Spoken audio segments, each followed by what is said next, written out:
నేను 14 సంవత్సరాలు మా పోరాటం పోగా 10 సంవత్సరాల పరిపాలన మాది 9.5 సంవత్సరాలు. అయితే మేము కూడా అవకాశం ఇవ్వాలి కాబట్టి కేంద్ర రాష్ట్ర ప్రభుత్వాలకు 2 సంవత్సరాలు అవకాశం ఇవ్వడం జరిగింది. ఎందుకంటే 8 మంది ఎంపీలు, 8 మంది కాంగ్రెస్, 8 మంది భారతీయ జనతా పార్టీ, 16 మంది ఉన్నారు.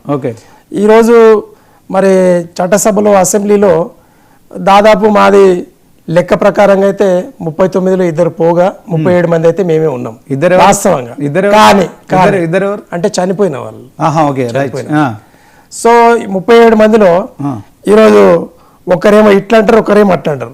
మరి పార్టీ మారిన ఎమ్మెల్యేలను పార్టీ మారినని అంటారు కానీ ప్రజలంతా పార్టీ మారినరు, కండు వేసుకున్నారన్న తర్వాత ఈరోజు మరి పార్టీ మారిన అంశం ఏదైనా వచ్చిందా మీ చర్చలో?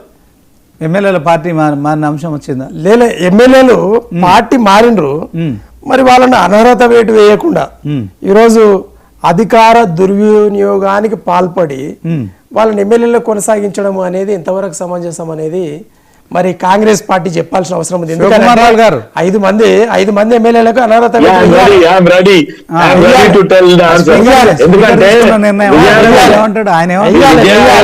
స్పీకర్ తర్వాత చట్టాలను ఎవరు కాపాడాలి? ఒక్కసారి నా మాట వినండి. 10 సంవత్సరాలు 2014 టిఆర్ఎస్ కి పట్టం కట్టారు ప్రజలు, జనాలు. మంచి మీకు 46 మంది వచ్చి టిఆర్ఎస్ లో జాయిన్ అయ్యారు. మిగతా నేను చెప్తాను కాకుంటే ఇప్పుడు 2018 లో కూడా మీకు మంచి మెజారిటీ వచ్చింది. కానీ మీరు టీడీపీని కానీ కాంగ్రెస్ ని కానీ సిపిఎం లో కానీ వాళ్ళందరినీ కూడా మీరు ఎందుకు తీసుకున్నారు? అప్పుడు మీకు బాగా తెలియదా? అంటే మీరు అన్నట్టు తీసుకున్నాం, మేము రాజ్యాంగబద్ధంగా తీసుకున్నాం, ఒక్కరొక్కరిగా తీసుకోలే.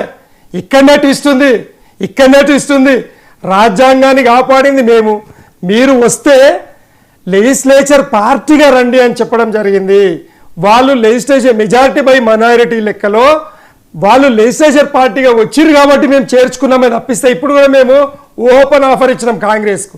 మీకు దమ్ముంటే మేము 39 మందిలో 37 మంది ఉన్నాం, దాంట్లో మెజారిటీ బై మైనారిటీని మీరు తీసుకోండి భయ అన్నాం. ఎందుకు తీసుకుంటలే ఈ డ్రామా ఎందుకు? ఒక్కొక్క ఎమ్మెల్యే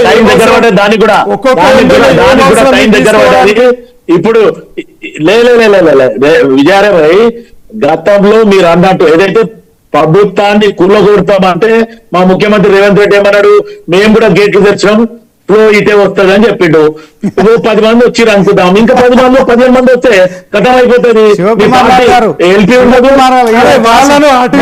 ఇటు కాకుండా ఇప్పుడు రేవంత్ రెడ్డి గారు చేస్తే కాంగ్రెస్ చెప్పండి. వాళ్ళే పార్టీలు ఉన్నారు ఇప్పుడు. ఆ పార్టీ మారిన 10 మంది ఎమ్మెల్యేలు ఏ పార్టీ చెప్పండి. అది బీఆర్ఎస్ అని చెప్పాలి. బీఆర్ఎస్ కాదు విజయారాయ్ గారు, ఇందాకనే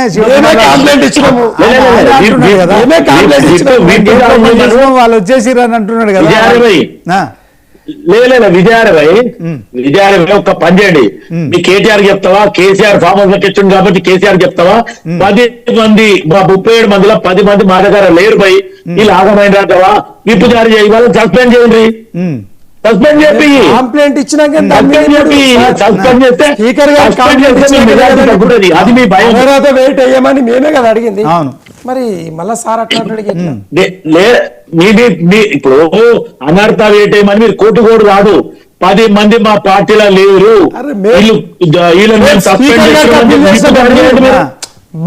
మా అప్పీల్ మీదనే కదా ఇప్పుడు తను జడ్జిమెంట్ ఇచ్చింది. మేము కదా అప్పీల్ చేసింది స్పీకర్ గారికి. మేము మా పార్టీ తరఫున చేసినాం కదా. ఇంకా చెప్పింది మీరు చెప్పింది వాస్తవం. కోర్టుకు పోయిండు. ఆ కోర్టుకు పోయినందుకు ఎవరైతే పార్టీ జంప్ అయిన వాళ్ళు ఏం చెప్తారు? మేము కాంగ్రెస్ కాడు అని కప్పుకోలేదు, దేవుని కాడు అని కప్పాం, గుడికి పోయినాం, గోత్రాలు వేయడం వాళ్ళు చెప్తారు. స్పీకర్ కి ఆదేశాలు ఏమి వచ్చినాయి వీళ్ళ మీద యాక్షన్ తీసుకోవని. స్పీకర్ ఏం చేసిండు? ఖచ్చితంగా వాళ్ళని పిలిచి మీ సంజాలు చెప్పారు అని వాళ్ళు రిటర్న్ ఏం రాసిచ్చిండు. దాని మీద స్పీకర్ రిపోర్ట్ ఇచ్చిండు.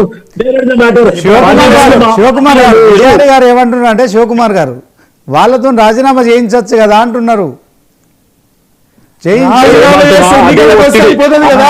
మీరే తెలుసుకోండి. అదే ఒత్తిడి. ఇప్పుడు ఇవాళ నిన్న జరిగిన పార్టీ మీటింగ్ లో కూడా బిడ్డ అది చేస్తాం అంటారు. బిడ్డ 2 సంవత్సరాల తర్వాత మీ నోర్లు జర్ర వెలుగు మీదికి లేస్తున్నాయి. 2 సంవత్సరాలు మీ బోల్తి బంద్ అయిపోయింది. మీ టీఆర్ఎస్ వాళ్ళది ఈ 2 సంవత్సరాల నోరు లేస్తుంది. ఆ నోరు నొక్కడానికి కూడా మా పార్టీ మళ్ళీ ప్రయత్నం చేస్తుంది. బేసికర్గా ఉండండి. ఓకే అది కాదు, ఇది మొత్తం బహిరంగంగా ధమ్కి ఇస్తున్నారండి. అట్లా కాదు, ఇది బహిరంగంగా ధమ్కి ఇస్తున్నారు. అంటే ఇది ప్రజాస్వామ్యమా? మీ నోర్లు ఇది ప్రజాస్వామ్యమా, దాదాగిరా, ఇది గూండాగర్దే? ఇది ఎట్లా ఇది? శివకుమార్ లాల్ గారు బాగా ఇప్పుడు మీరు ఏమన్నారంటే మా కేసీఆర్ గారు మాటల మాంత్రికుడు అన్నారండి. మా కేసీఆర్ గారు ప్రపంచంలోనే మేటి ఎన్నికగా ఉన్నటువంటి ఒక చేతలు చేసి చూపేటటువంటి ఒక వ్యక్తిత్వం. అంటే ఇక కాంగ్రెస్ మాట్లాడతాడో గదే చేస్తాడు. విజయ్ గారు ఇక కాంగ్రెస్ పార్టీ చుక్కలు చూపెడతారా కేసీఆర్? అరే కాంగ్రెస్ తోటి అయితే ఇప్పుడు రమ్మని చెప్పండి. ఇప్పుడు మేము ఎట్లా కదండి, మీరు 2 సంవత్సరాల నుండి చూస్తున్నారు. ఇప్పుడు డాక్టర్ సాబ్ ఏమంటున్నాడు, మేము బోల్తీ బంద్ అయింది అన్నారు కదా. అవును. అసలు మేము బోల్తీ ఎప్పుడు బంద్ చేసినాం? మీరే చెప్పండి మరి. మీరు చెప్పండి సార్.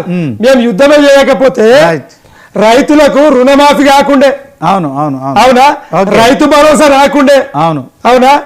అట్లనే ఏదైతే మీరు కనీసం 6 గ్యారంటీలలో 3 గ్యారంటీలు ఏదైతే గ్యాస్ ఇచ్చిండ్రో, అదేది ఆ బస్ ఇచ్చిర్రు, అది మా పుణ్యమే. మేము పోరాటం చేస్తే ఇచ్చిర్రు. అది మీరు అడిచ్చిర్రు.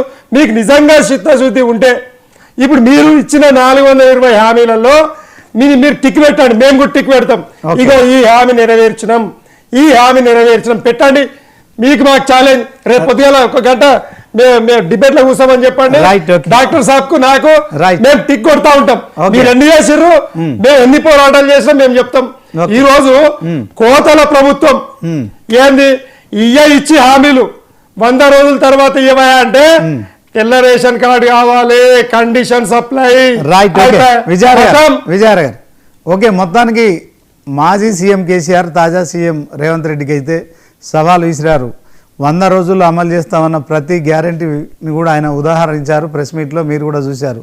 సో ఇక నుంచి నిన్నటి దాకా ఒక లెక్క, ఈ రోజు నుంచి మరొక లెక్క. కేసీఆర్ రంగంలోకి దిగిండు. ఇక రేవంత్ రెడ్డి ఆల్రెడీ జూబ్లీ హిల్స్లో మీడియా